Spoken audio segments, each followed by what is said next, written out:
Shalom, peuple de Dieu, shalom, héritier du royaume de Yahweh, shalom, enfant de Dieu, shalom, bien-aimé. Bienvenue encore une fois de plus sur notre plateforme Aide-moi à prier. Aide-moi à prier encore au rendez-vous ce soir. Mais ce soir, nous ne sommes pas là pour prier. Ce soir, je fais cette petite vidéo pour souhaiter une bonne et heureuse année 2019. Une bonne et heureuse année 2019. Je vous souhaite une bonne et heureuse année 2019. Je souhaite que cette année 2019 soit pour vous une année, soit pour nous tous, une année de paix, une année de joie, une année de réussite, une année de prospérité dans tous les domaines. D'habitude, on a souvent l'habitude de dire cette année sera l'année de mon année. Et je prie que cette année, que ce ne soit pas seulement un slogan.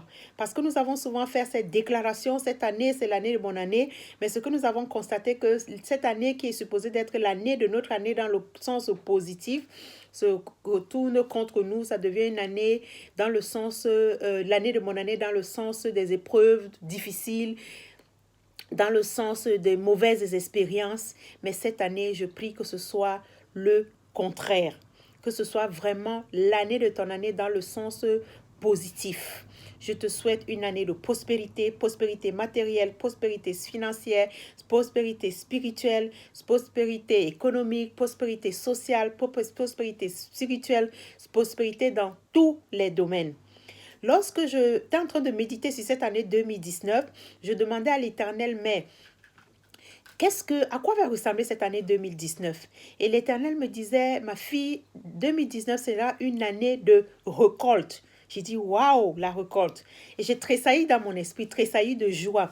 J'ai commencé à me voir dans une dimension de prospérité, dans une élévation, dans une dimension de prospérité matérielle. Je me voyais déjà dans ma nouvelle voiture, je me voyais déjà dans mon nouveau chalet, je me voyais déjà euh, dans, dans un nouvel environnement, je me voyais déjà, je ne sais pas quoi dire, j'étais dans la joie. Et pendant que j'étais en train de me réjouir, le Saint-Esprit me dit, ma fille, je parle de récolte, oui, mais qu'est-ce qui est attaché à la récolte? Qu'est-ce qui est associé à la récolte? Qu'est-ce qui est associé à la moisson? J'ai dit, papa, la semence. Il dit, oui, c'est la semence qui est attachée à la récolte. Et pendant que je me suis ressaisie un certain moment, le psaume, je me suis rappelé que dans le psaume 126, verset 6, dit que celui qui sème en pleurant, quand il a porté la semence, revient avec allégresse quand il porte ses gemmes. J'ai dit, waouh, j'ai sémé en pleurant et maintenant je vais récolter dans l'allégresse. Le Saint-Esprit dit, réfléchis encore. Il m'amène dans Galates 6, 7 qui dit, ne vous trompez pas, on ne se moque pas de Dieu. Ce que l'homme aura sémé, il le moissonnera. J'ai dit, mais Seigneur, tu parles de récolte. N'as-tu pas dit que nous allons habiter dans des maisons que nous n'avons pas construites? N'as-tu pas dit que nous allons conduire des voitures que nous n'avons pas achetées? N'as-tu pas dit que nous allons manger des fruits que nous n'avons pas plantés? Il dit, oui, ma fille. J'ai dit toutes ces choses-là et toutes ces choses-là sont possibles par ma grâce. Mais quelle est la loi de la semence? Quels sont les principes de la semence et de la moisson? J'ai dit, il n'y a pas de moisson sans semaille. Et il n'y aura pas de récolte sans semence. Et généralement, pour pouvoir semer, il faut tenir compte des conditions et des circonstances du sol. Pour qu'un sol puisse produire de bons fruits, il faut que ce soit un sol qui est fertile et il faut que ce soit un sol qui est favorable. Et le sol ici, c'est quoi? Le sol, c'est notre cœur. Et qu'est-ce que nous devons s'aimer? En majorité, puisque nous parlons en tant qu'enfants de Dieu dans un langage du royaume, nous dirons que la semence, c'est la parole de Dieu. C'est la parole de Dieu que nous devons toujours semer. Et Ecclésiaste 11, du verset 1 à 4 nous dit, « Jette ton pain sur la face des eaux, Car avec le temps, tu le retrouveras. Donne-en une part à 7 et même à 8. Et tu ne sais pas quand est-ce que ce qui va arriver demain sur la terre. Cela veut dire qu'il faut s'aimer, il faut faire des provisions. Il y a d'aucuns qui vont dire, mais si on parle de récolter ce qu'on a sémé, donc certainement je suis déjà disqualifiée. Parce que en 2018, je n'ai sémé rien de positif.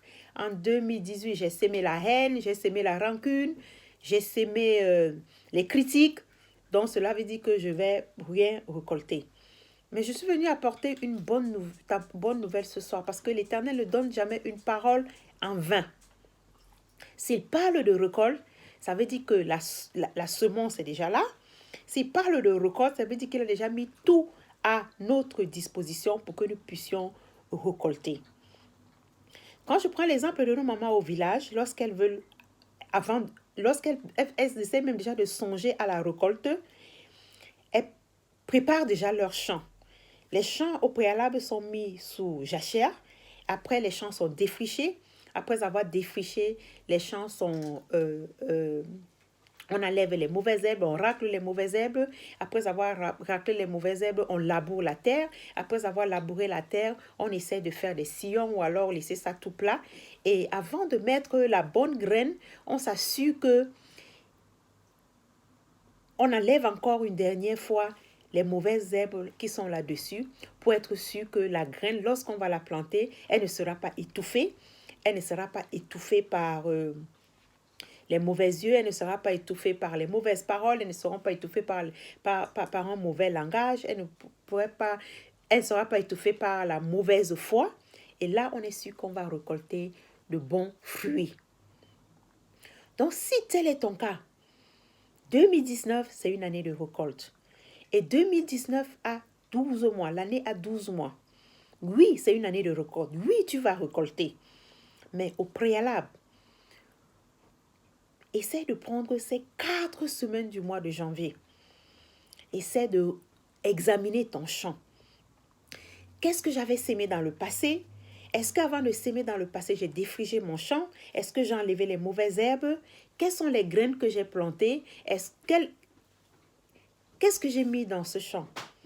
Et si tu rentres dans cette séance d'examination, tu as 4 semaines pour désherber ton champ. Tu as 4 semaines pour défricher ton champ. Tu as 4 semaines pour enlever les mauvaises herbes. Et tu as 4 semaines pour pouvoir labourer le champ. Tu as 4 semaines pour pouvoir maintenant enlever les mauvaises herbes et y planter la bonne graine.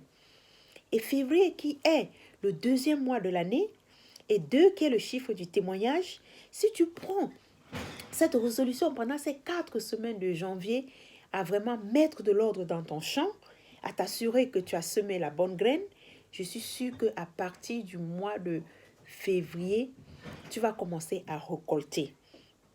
La Bible nous dit dans Galates 5, 22 que les fruits de l'esprit, c'est l'amour, c'est la charité, c'est la bénignité, c'est la tempérance, c'est la tolérance.